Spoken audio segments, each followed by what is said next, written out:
This morning, funding is secured for Metro Atlanta's newest public safety training centers. The city of South Fulton approved $96 million to pay for the new police headquarters, as well as the new fire and training headquarters.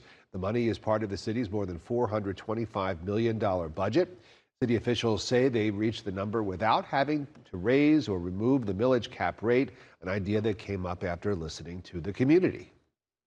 Now, some people may say, well, why didn't you just do that in the first place?